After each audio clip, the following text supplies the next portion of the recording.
Hello! You are really lucky. Why? Because you're about to learn how to play chess. Chess is a really old game, almost 2,000 years old. Chess is a game where two players play against each other on a chessboard made up of 64 squares, an 8x8 grid. Each player gets a bunch of different pieces that they use to try and go after the other player's king. What is it called when you get the other side's king? Checkmate! You're right. Today I'm going to teach you about the different pieces, how they move, and how to checkmate. Each of the 6 different kinds of pieces has its own shape for moving. Most pieces cannot move through other pieces. Only the knight can jump over anyone who gets in his way. Also, no piece can ever share a square with another piece. This square isn't big enough for the two of us. Sorry. However, they can be moved to take the place of an opponent's piece. That's how you capture the enemies. Now, let's go meet our team. The king is the most important piece, since losing him means the end of the game. But he's also one of the weakest. So very often, he needs his friends to protect him. The king can move one square in any direction, up, down, to the sides, and diagonally. See, this would be one move. Now, after my opponent's move, I can go again. For example, here. How many moves will it take me to get to the edge of the board? 3. That's right. The king may never move himself onto a square where he could be captured. There's no losing on purpose. If your opponent ever moves their king onto a square where you can take it, don't grab the king and laugh, I win! Instead, you should explain why they can't move there. Then your opponent can put the king back where it was and choose a different move. Let's test you. Can the white king move here? No. Good. How about here? Yes, very good. And here? Nope. I think you've got it, so let's keep going. When another piece threatens to capture the king, it's called check. When there is no way for the king to escape check, it is called checkmate. As stated before, that is how you win. There are only 3 ways a king can get out of check: move out of the way, block the check with another piece, or capture the piece that's checking you. At the end of this video, when you know the other pieces, we'll show some examples of this. If a king cannot escape checkmate, then the game is over. Customarily, the king is not captured or removed from the board. The game is simply over. The queen is the most powerful piece. Like the king, she can move in any one straight direction: forward, backward, sideways, or diagonally. But unlike the king, the queen's very speedy.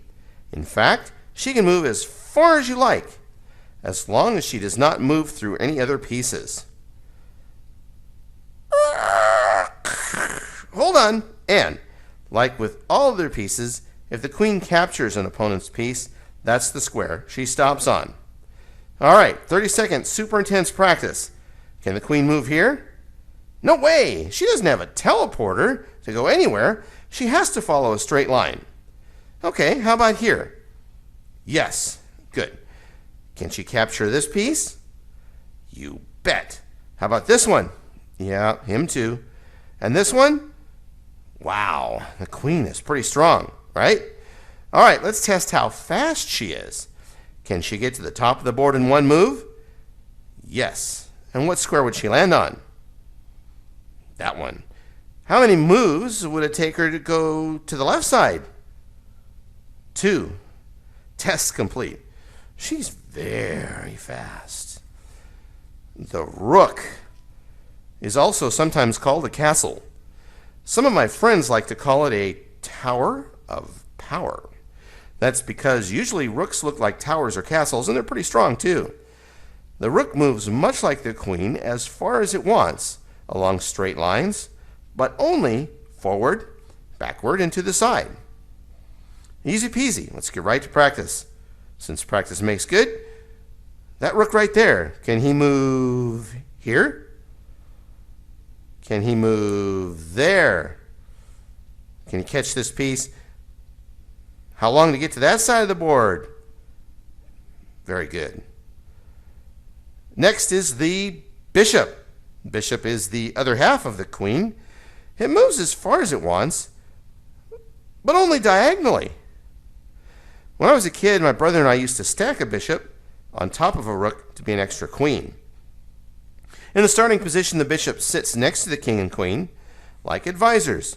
You start with one bishop on a light square and one bishop on a dark square, and you will notice, only moving on diagonals, each bishop is stuck on the color square that it starts on. Let's move this bishop around and try to get him onto a dark square. Wow, that was totally impossible. Luckily, his buddy is here to cover the squares he can't. Bishops work well together because each covers the squares the other one can't. What time is it now? That's right, test time. That bishop right there. Can he move here? Correct. Can he move there? Excellent. What about this other bishop over here? Can he go there? Nope, but he can go here, can't he? Right? Excellent. The knight is our next study. The chess piece for a knight, it looks like a horse. Now really, the horse is supposed to have a rider who's brave or not so brave. But it's hard to design that way. Sometimes people will tell you it's called a knight, not a horse. But it's okay with me if you want to call the knight a horsey. Knights move in a very different way from other pieces, going 2 squares in one direction, and then one more move at a 90-degree angle, just like the shape of an L. Try to imagine every square this knight could move to. Now, we'll start showing them.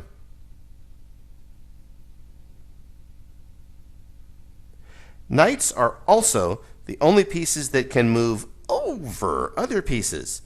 Pawn in the way? Enemy rook in the way? No problem. People often say knights hop because of that special ability to hop over other pieces. Check out these knight hops. Yippee! Here I go. Now I'm going to capture someone. Whee! Okay, now wait. You notice something very special about those hops? The knights change square colors with every move. Remember that. There'll be a test later. Now, the pawn. Let's meet the pawn. This is a pawn. This is also a pawn. And this is a pawn, but this is a pawn. Not a pawn. Pawn is spelled P-A-W-N. The pawn is the smallest piece on the board and the slowest, but it has a lot of potential. Half of your starting team is pawns, so it's very important to understand how to use these little guys. Even though they're not very strong, pawns are unusual because they move in one way but capture in a different way. When they move, they just go forward, but when they capture, they go diagonally. Pawns can only move forward 1 square at a time, except for their very first move, when they can move forward 2 squares or 1. Pawns can only capture 1 square diagonally in front of them. They can never move or capture backwards. Because pawns move and capture differently, the pawn is the only piece that can get blocked by your pieces or enemy pieces. If there's another piece directly in front of a pawn, he can't move past, or he can't capture that piece either. Of course, your pawns would never capture your pieces, but that's another story. Okay? Now, pawns may be small. Pawns may be weak. They move slowly, have trouble fighting against the faster guys on the board, but pawns still have big dreams. They want to be the hero who rules the chessboard and brings you victory. And pawns have one more special ability that can help make their dreams come true. If a pawn reaches the other side of the board, it can become any other chess piece, except a pawn or a king. This is called promotion. A pawn is usually promoted to a queen because she is the most powerful piece. Only pawns may be promoted. There is no other piece that can do this. Now that you've met the whole team, let's go over check and checkmate again real quick. We will do a lot more about it in later lessons. This is today's final exam. Okay, let's look at this white king. Is he in check? Yes, that's right. And who is checking him? It's the black pawn.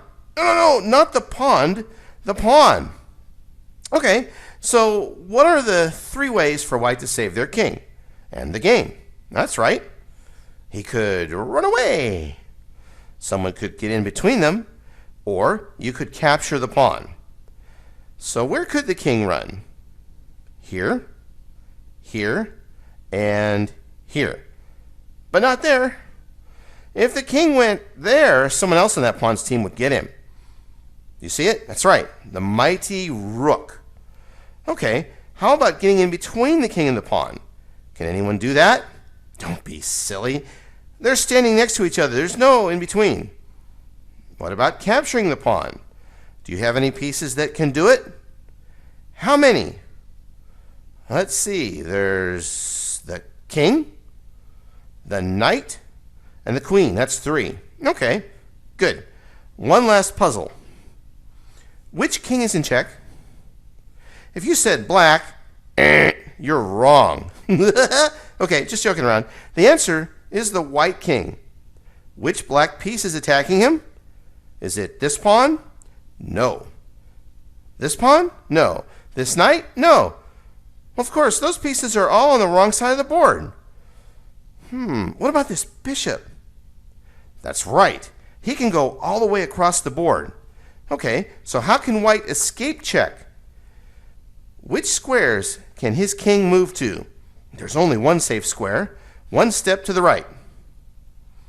But what about capturing? Could we capture that bishop? Nope, he's safe way back there at home. Can any of our pieces block? Oh yes, this pawn can. And this pawn can. Wow, those pawns are trusty. Oh yeah, and the queen can. It's nice of her to look after the king, but since she is very valuable herself, we'd probably block with one of our pawns. And finally, let's see a checkmate. Look at this poor king. The opponent's army's breathing down his neck. He's totally surrounded. Do you see he can't get away? If he goes here, the bishop gets him. If he goes here, the rook gets him. If he goes here, the knight gets him. He can't capture the pawn that's threatening him either, because it is defended by its buddy here. His friends can't get in the way or capture that pawn either. What are they doing on the other side of the board? Oh well, that's how a chess game ends. Now, you are ready to start a game. Go here and have fun.